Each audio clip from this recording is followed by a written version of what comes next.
Le Grand Dialogue. Le Grand Dialogue, l'émission de débat du studio Tamani sur votre radio. Le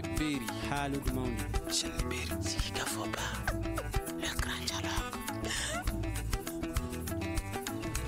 En mars 1991, le mouvement démocratique s'est battu pour la démocratie, le multipartisme, la liberté d'expression. 28 ans après, quel est le bilan? La relève a-t-elle échoué? L'esprit de cette révolution est-il d'actualité aujourd'hui? Nous en parlons dans ce grand dialogue et nous avons trois invités. Tcheblin Dramé, président du Parti pour la Renaissance africaine, PARENA. Shogel Kokala Maïga, président du mouvement patriotique pour le renouveau, MPR. Et Youssouf Maïga, président de l'Association des jeunes pour la démocratie et le progrès. Je suis Mohamedou Touré. Chers auditeurs, internautes et téléspectateurs, bonsoir et bienvenue. Le Grand Dialogue. Vous nous suivez en direct sur Facebook et sur 70 radios à travers le Mali, également sur Énergie TV et Renouveau TV. Et l'essentiel des questions par rapport à ce thème sont posées par les internautes. Et nous allons commencer par cette question de Gisèle Flanda qui demande « Je peux savoir déjà en dehors de se libérer de la dictature du général Moussa Traoré, quelle était la vision pour le Mali des acteurs de la révolution de mars 91, M. Tcheblin Dramé ?» Merci beaucoup. La vision, c'est la démocratie, c'est extrêmement important. C'était un des objectifs majeurs. Permettre aux Maliens de choisir librement leurs dirigeants, faire respecter les libertés démocratiques fondamentales, liberté d'expression, liberté d'association, liberté des manifestations pacifiques. Et puis, bien entendu, permettre aux Maliens d'accéder à la justice sociale, réduire les inégalités. Je crois que de ce point de vue-là, la révolution du 26 mars a permis la réalisation d'un certain nombre d'objectifs importants. Pensez seulement au nombre de lycées qui existaient en 1991. Une vingtaine. Et aujourd'hui, je parle de lycées publics. Et aujourd'hui, vous avez 75 lycées publics au Mali. Je ne parle pas des lycées privés qui sont des centaines, n'est-ce pas, dans le pays. Ça, c'est la liberté. Les centres de santé, l'accès à la santé. Vous pensez au nombre de centres de santé en 1991 et l'explosion qu'il y a eu. Je prends seulement ces quelques exemples pour dire que la démocratie est qualitativement supérieure à l'absence de démocratie. Je crois qu'il n'y a pas de débat à ce niveau-là. C'est d'ailleurs pourquoi je vous interpelle un tout petit peu, parce que ce 26 mars 2019 aurait dû être consacré à autre chose, au regard de l'actualité malienne. La maison Mali brûle. Il y a des atteintes fondamentales à la raison d'être même de notre nation. Je pense qu'il aurait dû avoir un débat sur cela. Ce qui s'est passé à Ogosagou, ce qui s'est passé à Kolongo il y a 3 mois exactement, et ce qui s'est passé dans les campements Idaoussak, à Aglaz, à Tassalatine, à Ikawassa, etc. Des massacres terribles qui se passent dans notre pays aujourd'hui et qui nous amènent, qui font que chaque Malien a aujourd'hui peur. Je crois que cela aurait dû être franchement l'objet de ce débat-là, plutôt que ce regard sur le passé, sur des acquis de la révolution démocratique, parce que cela va de soi. Les acquis du 26 mars vont de soi. De revenir sur le passé pour aller loin. Nous avons animé un débat sur le sujet dont vous parlez. C'était lundi dernier sur Studio Tamani. Alors, Shogel Kokela Maïga, cette vision en mars 1991 était-elle réellement fondée? Je voudrais d'abord m'incliner devant la mémoire de tous ceux qui ont perdu leur vie pendant ces événements. Et depuis cette période jusqu'à aujourd'hui, y compris les derniers citoyens maliens qui ont perdu leur vie dans des conditions atroces dont vient de parler Tcheblé. Vous savez, en mars 1991, sincèrement, je ne crois pas d'ailleurs qu'il y avait des Maliens, peut-être qu'il y en avait quelques-uns, qui étaient opposés au fait que notre pays devait faire un pas qualitatif vers la démocratisation au sens moderne du terme. Je suis bien placé pour le dire parce que j'étais militant du parti unique qui exerçait le pouvoir en ce moment. Et je savais que pendant 1 an, des débats intenses souvent qui conduit souvent même à des déchirures dans le parti, ont eu lieu. Parce que, vous savez, tout processus politique, au début, a ses partisans et ses adversaires. Plus on avance, plus la vérité s'impose à tout le monde. Je voudrais rappeler que la première fois on a posé cette question de multipartisme, c'est en décembre 89. Parce que c'est important de réfléchir un peu la mémoire de la nouvelle génération. Ce jour-là, c'est un cadre qui a interpellé le chef de l'État, décembre 89, au Palais de la Culture, à une conférence des cadres de l'UDPM. Je me rappelais que ce jour, l'un des premiers intervenants, c'était le secrétaire général de l'UNTM, qui a dit au président Moussa, écoutez, si c'est pour nous ramener dans la situation où le PSP et le RDA prenaient des coupes-coupes pour se tuer en ville, ça se fera sans nous. Le débat s'est arrêté net. En mars 90, le président a demandé expressément d'organiser un débat qu'on appelle l'exercice de la démocratie au sein du parti. Parce que c'est devenu évident pour tout le monde qu'on ne pouvait pas éviter la transition vers le pluralisme politique.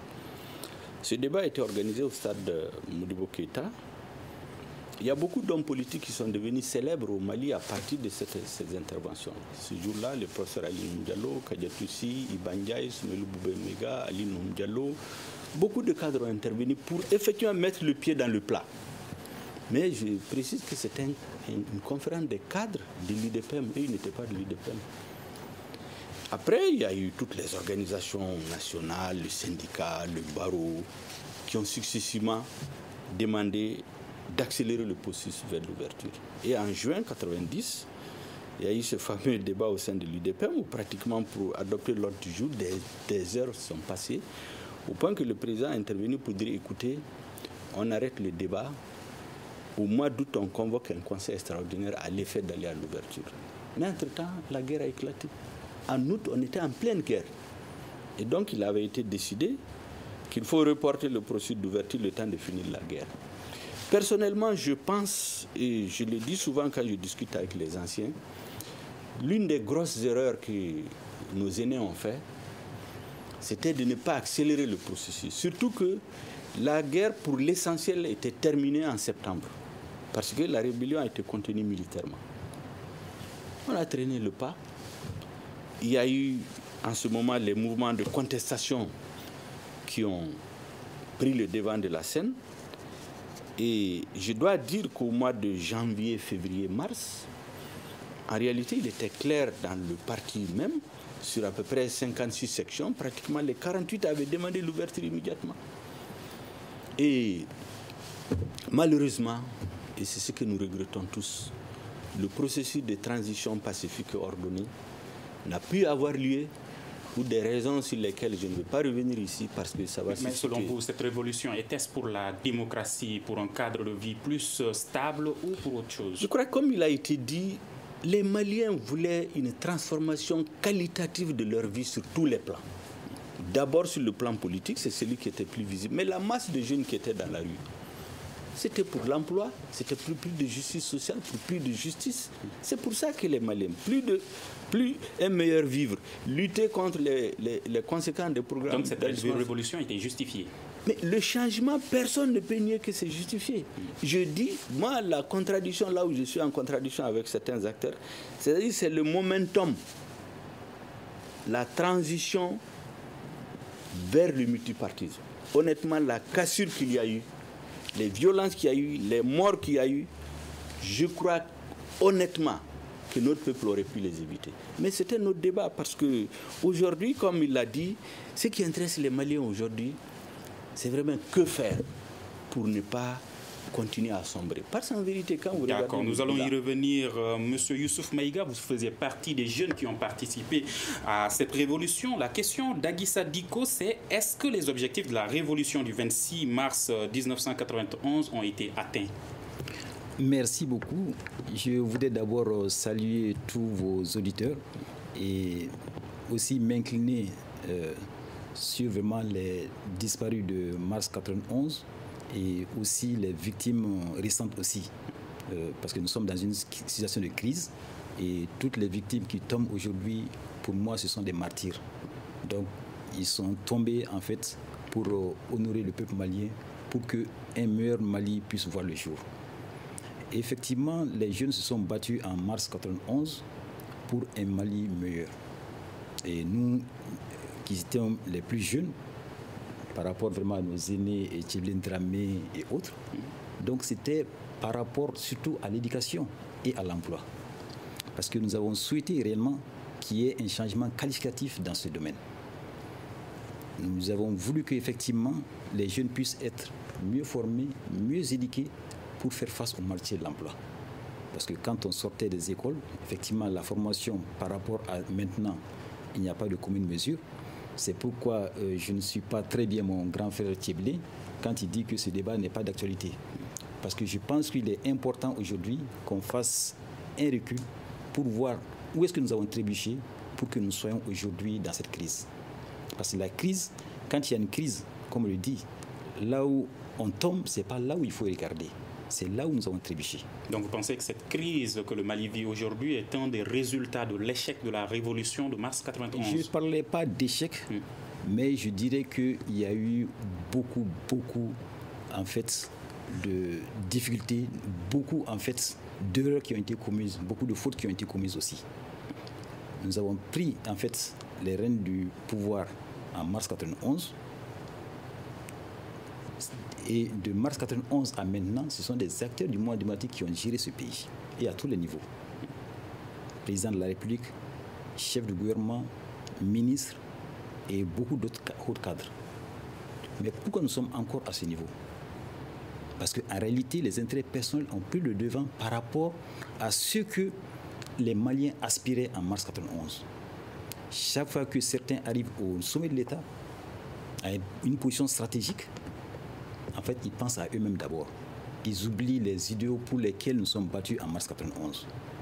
Et je pense que c'est cela qu'il faut aujourd'hui débattre pour que réellement les uns et les autres sachent quelles sont les erreurs qui ont été commises et qu'on puisse les corriger. Parce que pour nous, aujourd'hui, le Mali est dans une situation très difficile. Mais c'est vraiment une résultante de beaucoup d'erreurs et beaucoup de fautes qui ont été commises. D'accord, Tchéblin Dramé, en tant qu'acteur, reconnaissez-vous avoir commis des erreurs comme le souligne ? Je voudrais d'abord dire qu'on pourrait allonger la liste des acteurs du mouvement démocratique. Il a dit président, premier ministre, il y a aussi les directeurs généraux, n'est-ce pas ? Exemple lui-même, n'est-ce pas, qui sont encore aux commandes. Mais ce n'est pas ça le problème. Nous sommes le 27 mars 2019. La maison Mali brûle. Et je pense que nous avons mieux à discuter que de regarder dans le rétroviseur. Franchement, il faut ce regard sur le passé aurait pu être utile à un autre moment, mais pas aujourd'hui où les fondations même de la nation sont menacées. D'accord. La révolution de mars 1991, un des objectifs, c'était d'empêcher que la maison brûle, c'est ça ? C'est cela. Comme c'est le cas aujourd'hui. Oui. Alors si la maison brûle aujourd'hui, est-ce que ça veut dire que la révolution a échoué ? Non, écoutez-moi bien, on ne peut pas dire que la révolution de mars 1991 a échoué parce qu'il y a aujourd'hui des difficultés. Il faut examiner, analyser la portée des difficultés, la nature des difficultés qui nous ont conduits là. Mais le débat dans lequel je ne voudrais pas m'engager aujourd'hui, c'est franchement savoir est-ce que c'était nécessaire de faire la révolution, mais ce n'est pas un débat, c'est une lapalissade. Tout le monde est d'accord. Même si vous demandez au président Moussa Traoré aujourd'hui, il vous dira que le multipartisme est qualitativement supérieur au monopartisme, que la démocratie est supérieure à l'absence de démocratie, au régime de parti unique ou à la dictature militaire. Cela va de soi. Même le président Moussa Traoré vous le dira. Et lui, pourtant, il a incarné un moment l'opposition à cette démocratie-là, à cette démocratisation du pays. Il en bénéficie même, parce qu'il est ancien président de la République du Mali, il vit à Bamako, j'espère tranquillement, et ce n'a pas été le cas de tous les anciens présidents du Mali. Laissez-moi terminer simplement pour dire... C'est sûr, dans la même lancée, pas mal de Maliens sont d'accord avec l'utilité du multipartisme, de la démocratie, de la liberté d'expression, mais qu'est-ce que ça a changé pour le Malien lambda ? Mais comment pouvez-vous dire que ça a changé ? Interrogez ceux qui ont été dans les prisons avant la démocratisation. Interrogez ceux qui étaient emprisonnés, torturés, mutilés pour avoir diffusé un tract. Interrogez ceux qui sont frappés, envoyés dans le désert. pour avoir exprimé leurs opinions. Si vous voulez qu'on parle de ça, on ne finira pas d'en parler. Le premier président du Mali indépendant, le président Modibo Keïta, le père de l'indépendance, est mort en prison. Nous voulons faire en sorte que ce genre de choses ne se reproduisent pas au Mali. Et d'ailleurs, moi je peux vous dire qu'en 1991, j'étais de ceux qui insistaient pour que le président Moussa Traoré, son épouse et ses compagnons fussent traités avec le respect inhérent à la dignité humaine, avec la considération due à leur rang passé. Mais tout ça, c'est la démocratie. L'absence de démocratie, c'est justement le revers, c'est le contraire de tout cela. Donc ne venez pas nous dire que la démocratie a échoué parce qu'aujourd'hui il y a Koulungo, parce qu'aujourd'hui il y a Ogosagou, parce qu'il y a les pogroms qui se passent au nord-est de notre pays, dans les campements Ida-Oussak. Non, notre pays a connu une évolution historique dont on peut marquer les repères, les dérives dans la gouvernance qui nous ont conduits là où nous sommes aujourd'hui. Et c'est cela qu'il faut corriger. Le pays va mal, les fondations du pays vont mal, des têtes sont coupées, des femmes en état de grossesse ont été assassinées, mutilées. Des dizaines d'enfants sont morts il y a une semaine, moins de 10 jours, quelque part dans ce pays de vieille civilisation. C'est cela qu'il faut qu'on discute, s'il vous plaît. Si vous continuez à vouloir nous démontrer que la révolution a été un échec, Monsieur Dramé, on n'avancera cette pas. question de Baïdi Sissoko me permet de relancer le sujet. Il dit « La démocratie, au-delà de l'exercice populaire du pouvoir, est axée sur la justice, la liberté, l'égalité, l'équité. La démocratie suppose le droit à l'éducation, au logement, à la santé, à l'alimentation, à l'emploi, à la sécurité et à la protection. Après 28 ans d'exercice démocratique, peut-on dire que le peuple malien est satisfait de ses dirigeants dits démocratiques ?» C'est à eux, non-dirigeants, dirigés, de dire s'ils sont satisfaits de leurs dirigeants. La révolution de mars 1991 a mis en place une constitution qui a prévu les mécanismes qu'il faut pour protéger les libertés démocratiques, pour changer les dirigeants de façon périodique, pour faire en sorte que les élections se tiennent comme il faut. Il se trouve que la pratique, c'est autre chose. Et c'est cela qu'il faut que les Maliens, ensemble, s'engagent à corriger. Et qui est responsable de cela? La pratique, c'est autre chose. Je ne veux pas dire comme certains en ben au dos. Il est évident que ceux qui ont dirigé le pays ont, à des périodes particulières, une part de responsabilité dans ce qui s'est passé. Mais que le 26 mars ait ouvert une ère nouvelle de construction démocratique, de construction nationale, de paix, attention, de paix, négocier avec, à l'époque, les deux principaux groupes du Nord, n'est-ce pas, en 1991, ouvrir une longue période de paix et d'intégration nationale jusqu'à ce que le Mali s'est effondré. Mais je pense que ça, ce sont des réalités qu'il faut reconnaître. La préservation du cadre démocratique qui fait que, quoi qu'on en dise, même si le droit de vote des citoyens est aujourd'hui un problème, le cadre démocratique et républicain a été préservé. Cela aussi est important. Ne fermons pas les yeux là-dessus. Qu'une large partie de Maliens ait aussi eu accès à la mobilité sociale. Que la mobilité sociale ait été une réalité, cela aussi est un des objectifs de cette révolution démocratique. Cela dit, il y a des inégalités criardes. La corruption fait des ravages dans ce pays et continue d'en faire. Et la démocratie aujourd'hui, le nombre de Maliens s'interrogent là-dessus, au point que moi je fais partie de ceux qui se disent si on continue à faire des élections comme on en a vu en juillet-août dernier, ce sera la fin de la République, ça sera la fin de la démocratie. Et d'ailleurs, des acteurs du mouvement démocratique ne sont pas les seuls à le penser. Les Maliens sont nombreux sur la scène politique à croire qu'il est important d'entreprendre des réformes, de réussir ces réformes-là. D'accord, nous allons y revenir. Choguel Kokala Maïga, Baïdi Sissoko demande, il dit, de 1992 à nos jours, est-ce que les différents régimes politiques successifs ont été démocratiques? Vous savez, l'histoire d'une nation, c'est des étapes. Il faut prendre chaque étape et l'analyser objectivement. Quand vous prenez les paramètres d'un régime militaire ou un régime de parti unique, de fait ou constitutionnel, et vous, à travers leur prisme, vous voulez analyser une situation d'un système démocratique, en général, on fait des mauvaises conclusions. Vous savez, en 1991, effectivement, le président Tchéblé a parlé des prisons, ceux qui ont été envoyés au nord, notre premier président qui est décédé en détention. Mais en mars 1991, ces débats n'étaient pas d'actualité. En mars 1991, il n'y avait aucun prisonnier politique. Ce qui s'est passé dans les années 70, je pense que le président Moussa lui-même et le parti au pouvoir, le gouvernement, ont essayé de le corriger. En mars 1991, il n'y avait personne en prison. Maintenant, dans notre histoire, il y a beaucoup de drames. Les premiers qui ont parlé au nom du Mali, les Filidabo Sissoko, les Marabaka Suntre, les Amadou Ndiko, leurs familles ne savent même pas où ils sont enterrés. Donc les drames, chaque régime a ses morts dans les placards. Donc ce n'est pas le débat.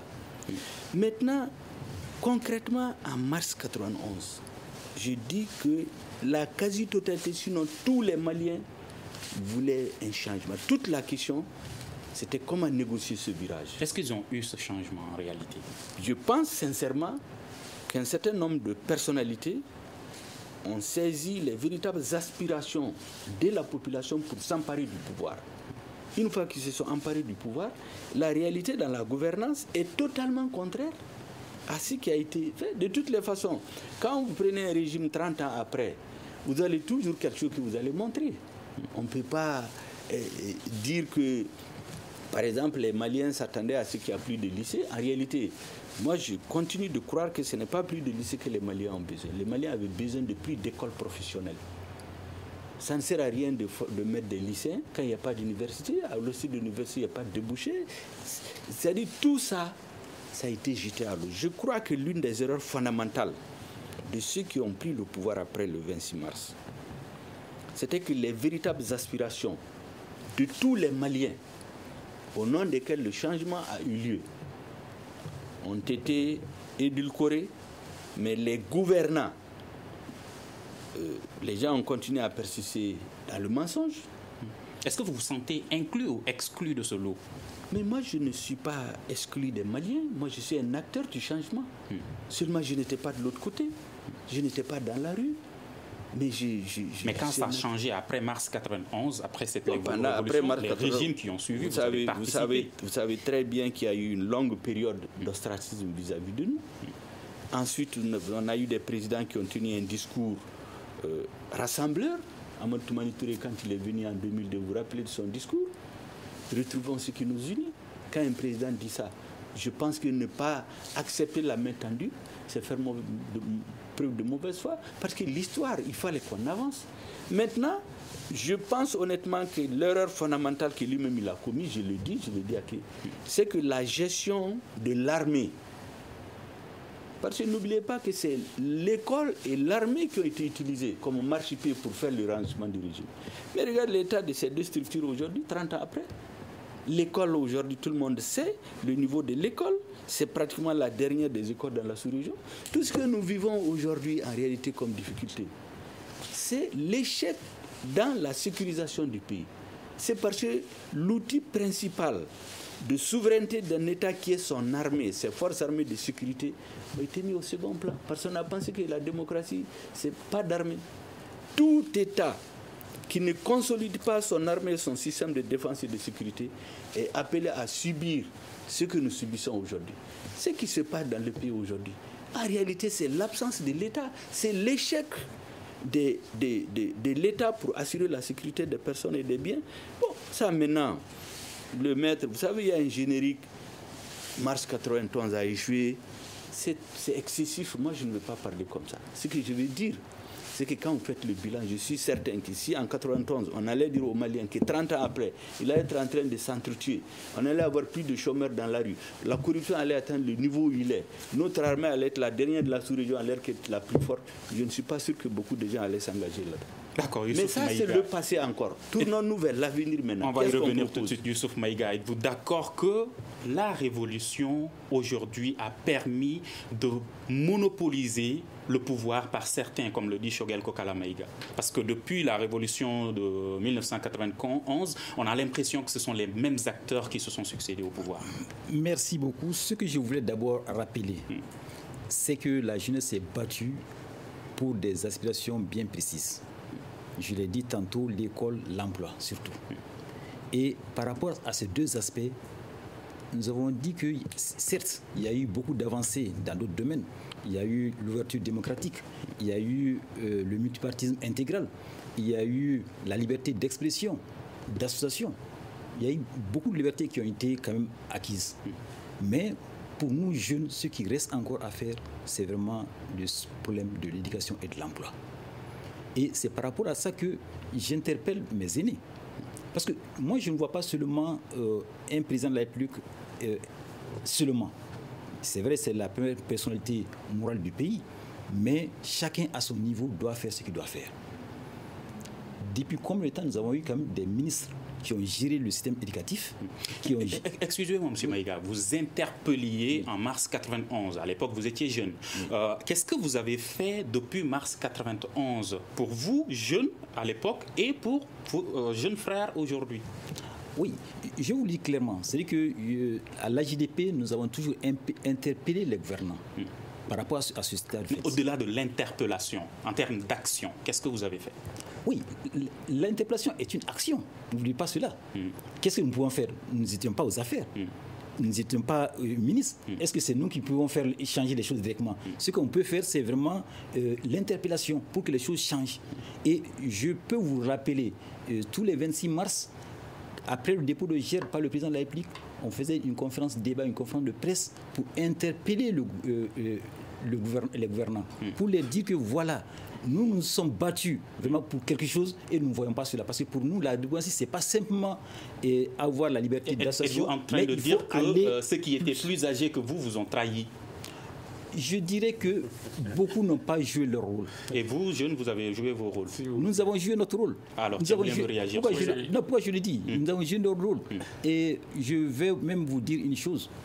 Après mars 91, on nous a même dit, vous les jeunes, vous avez joué votre rôle historique. Vous êtes appelés maintenant soit à vous muer en parti politique ou à disparaître. On vous a dit ça, mais est-ce que vous-même, jeunes, vous l'avez constaté?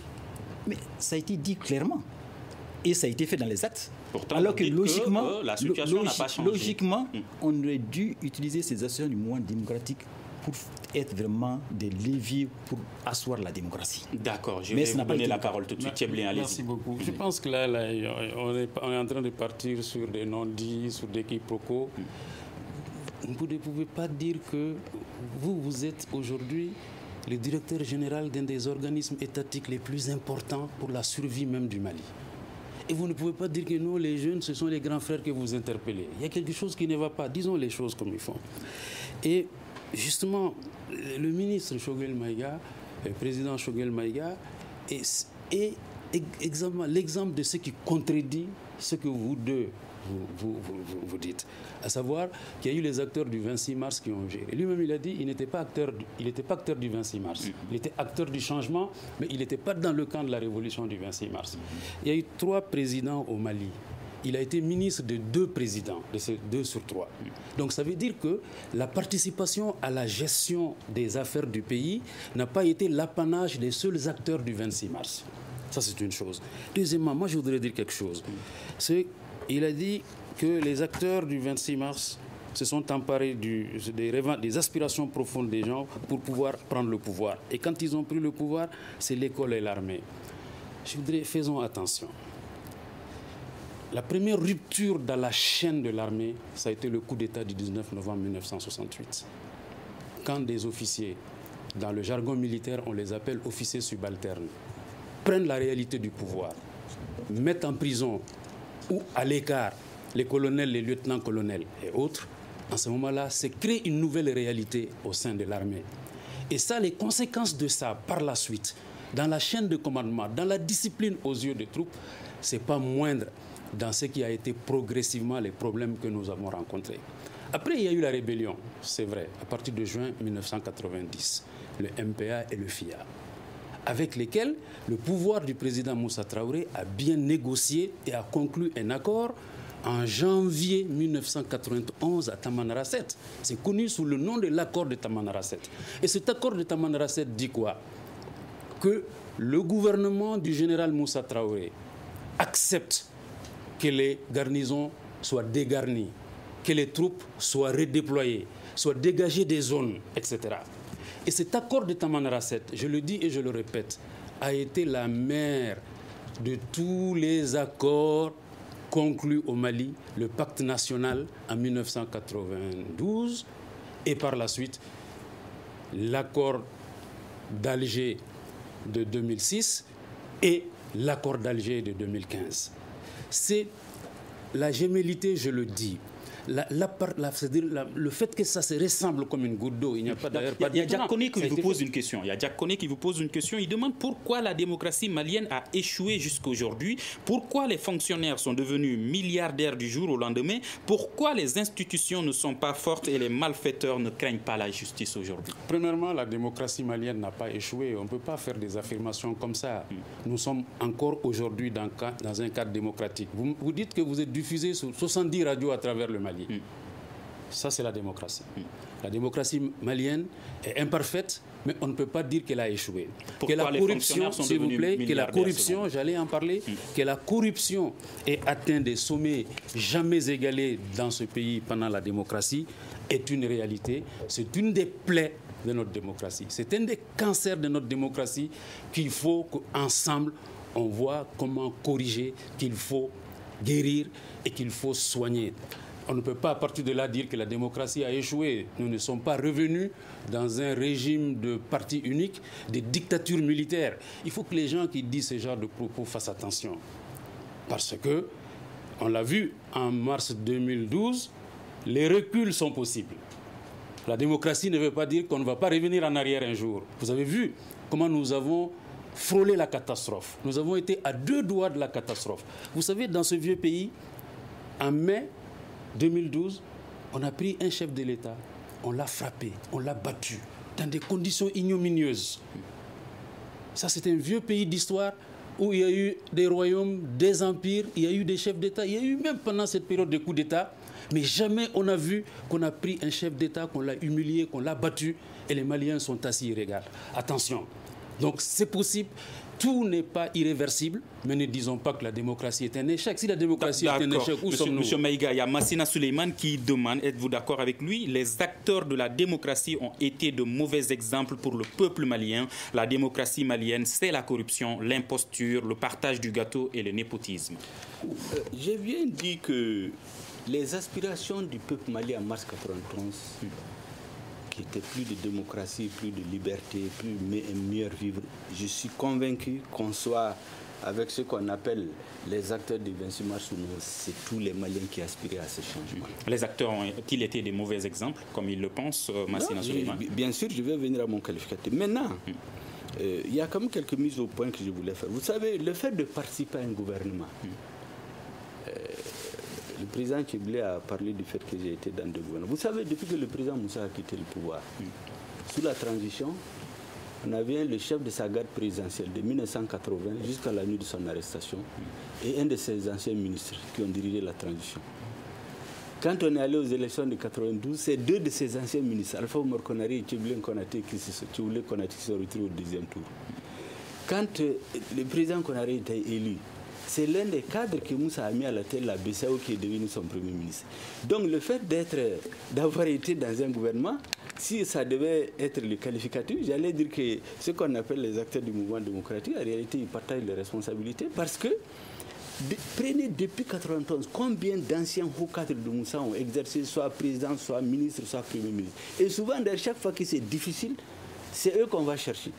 Ça veut dire qu'il y avait des critères de choix de ces cadres-là.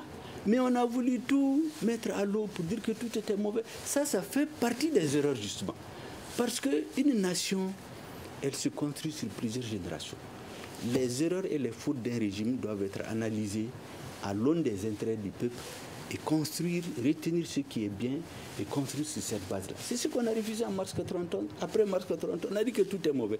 L'accord de Tamara 7 qui a été signé, c'est un accord de cessez-le-feu. Ce n'est pas le même accord que les autres. Ça a été négocié en une nuit. D'accord. Voilà. La question de Massina Suleiman. Est-ce que les acteurs ont été de mauvais exemples ? Non, il y a des choses quand même que c'est bon de les dire aux Maliens.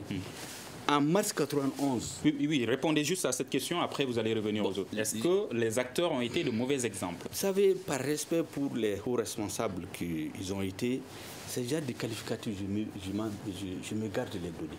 Je constate seulement que ce pourquoi le changement a eu lieu n'est pas.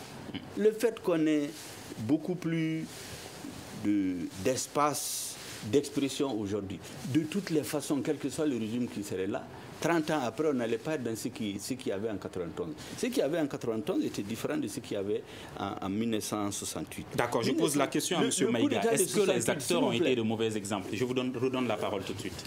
Oui, en fait, c'est le débat de fond que nous posons. J'ai dit, et peut-être mon grand frère Thiblé n'a pas compris, en réalité, chacun à ce niveau doit jouer sa partition. Ce n'est pas seulement le président de la République qui fait les choses. Chacun, qui soit ministre, qui soit directeur, qui soit même un simple agent, doit jouer sa partition. Mais malheureusement, beaucoup de nos aînés n'ont pas joué leur partition.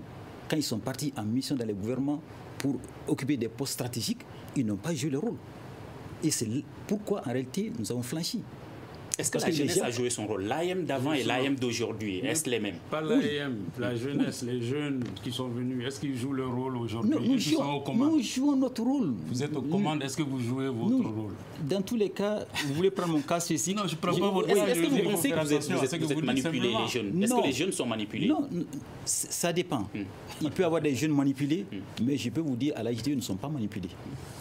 Si nous sommes manipulés par, en fait, les idées du 26 mars, parce que nous avons à cœur de les réaliser.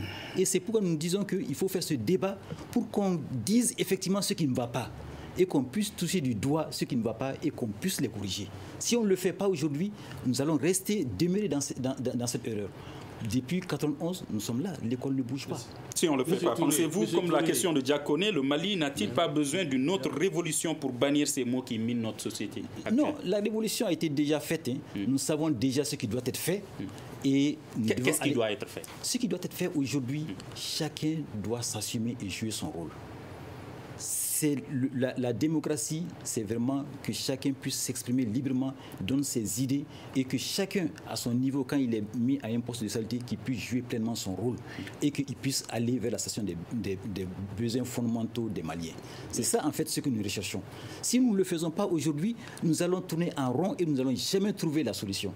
Depuis combien de temps les acteurs du mouvement sont au pouvoir, mais nous n'arrivons pas à trouver la solution. Pourquoi? Parce que réellement, dès que quelqu'un vient aux affaires, il pense à lui-même d'abord. Il ne pense plus au pays. D'accord. Que faut-il maintenant? Je vous redonne la parole. Je vais toujours dire souvent qu'il y a ce que la masse veut, ce que le peuple veut, et il y a des hommes qui tirent les marrons du feu.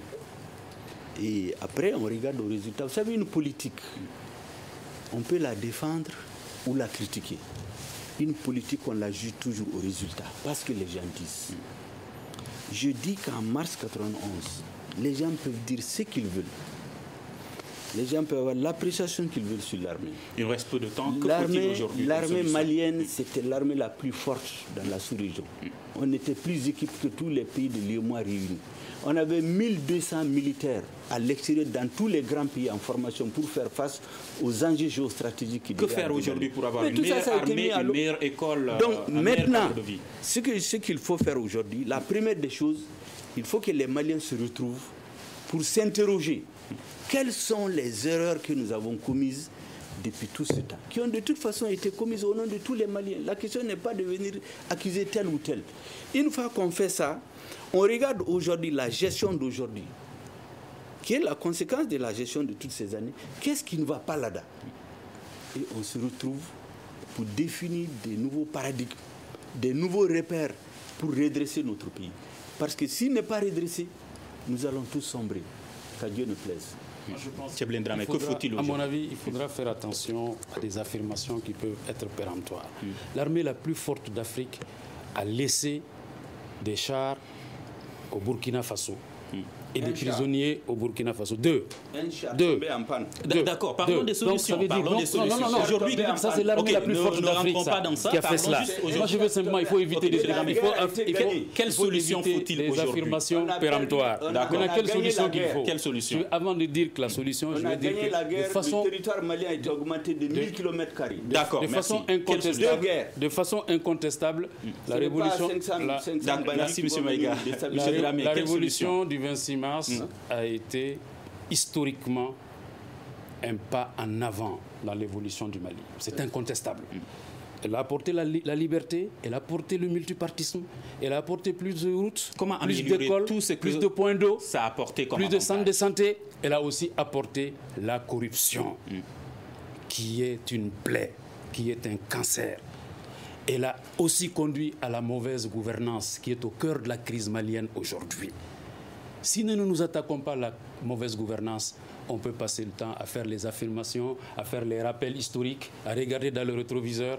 On n'avancera pas. Et moi, je vous dis, à ce débat, quand est-ce que nous allons parler de la situation actuelle?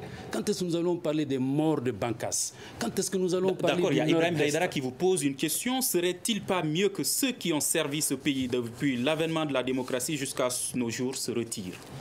Mais ça veut dire quoi, se retire? Les gens posent des questions de ce genre.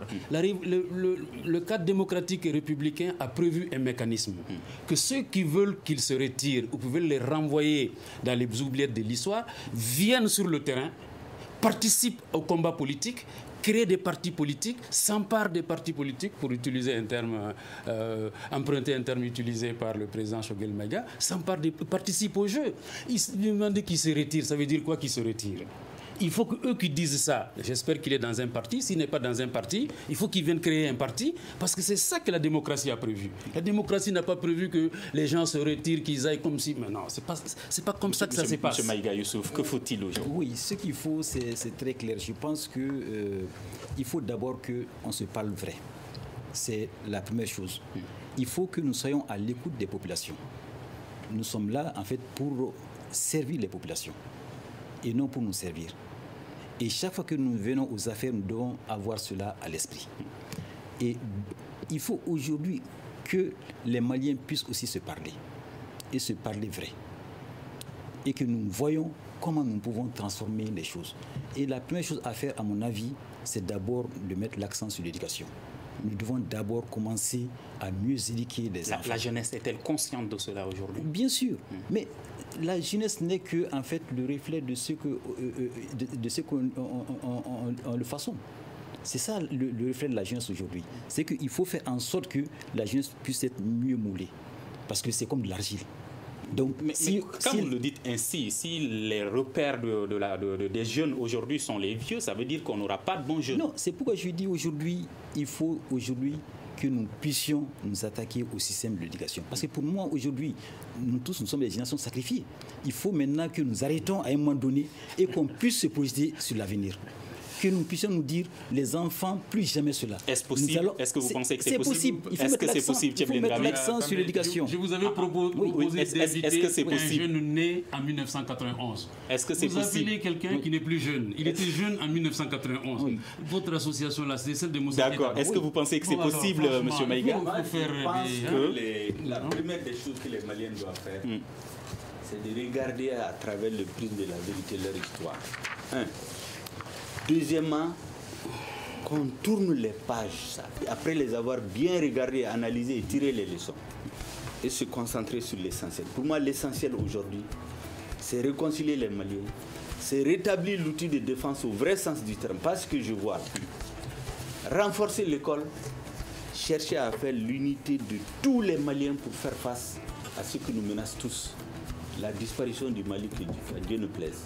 C'est ça que je pense qu'il faut. D'accord, et c'est ce qui met fin à ce débat. 26 mars, quel bilan après 28 ans de démocratie au Mali? Merci à nos trois invités. Tieblin Dramé, président du Parti pour la Renaissance africaine Parena. Choguel Kokala Maïga, président du Mouvement patriotique pour le renouveau MPR. Youssouf Maïga, président de l'Association des jeunes pour la démocratie et le progrès. Débat réalisé par la rédaction de Studio Tamani. Mise en onde assurée par Seydou Ndao à la régie vidéo Mamadi Keïta. Je suis Mohamedou Touré. À demain pour un prochain numéro du Grand Dialogue de Studio Tamani.